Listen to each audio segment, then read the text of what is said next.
ఈరోజు వాక్యం వింటున్నటువంటి మన జీవితాలలో కూడా సంఘములో సమాజముగా కూడినప్పుడు, కుటుంబాల్లో కూడినప్పుడు మనం ఏదో పెద్ద పెద్ద కేకలు వేసి ఆరాధనలు పాటలు పాడుతూ ఉంటాం.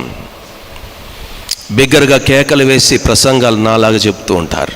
సంఘంలో సమాజంలో కాదు నీ శబ్దం మొదట ఇక్కడ కాదు. నీ యొక్క గెలుపు, నీ గెలుపు మొట్టమొదట ప్రారంభం ఎక్కడ కావాలంటే నీ పడకలో ప్రారంభం కావాలి, నీ నిద్రలో ప్రారంభం కావాలి.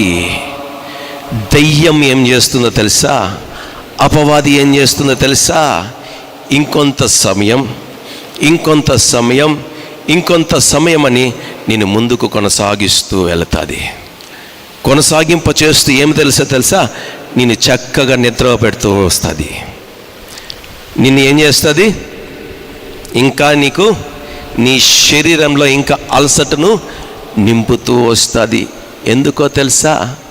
అపవాదైనటువంటి సాతాన్ని మొట్టమొదట నువ్వు సమాజంలో కాదు, అక్కడ జయించాలి.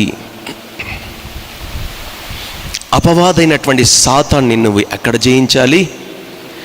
నీ నిద్రలో నువ్వు జయించేవాడిగా ఉండాలి.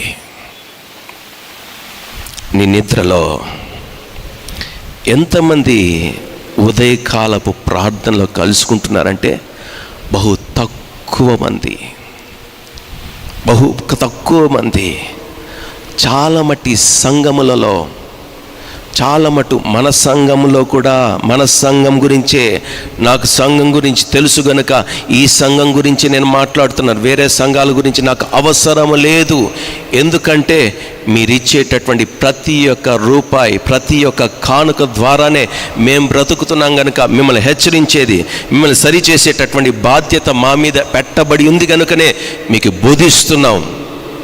మిమ్మల్ని ఏదో అవమానపరచడానికి కాదు. నా ప్రియమైనటువంటి దేవుని బిడ్డలారా, ఇది వాస్తవం కాదా? ఇది సత్యము కాదా? ఇది సత్యం. దేని ద్వారా పోషింపబడుతున్నామంటే గన మీరు ఇచ్చేటటువంటి దేవుని బిడ్డలైనటువంటి మీరు ఇచ్చేటటువంటి కానుకల ద్వారా మేము పోషింపబడుతున్నాము. మీ మంచి కోరే బాధ్యత కూడా మా మీదే ఉంది. దేవుని సంఘంలోకి వచ్చినటువంటి ప్రతి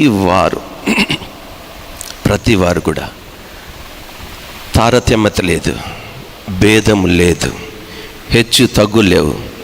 గొప్పవాళ్ళని, స్థితిమంతులని, పేదవారని, విద్యావంతులని, విద్య విహీనులని తారతమ్యత సంఘంలో ఉండకూడదు.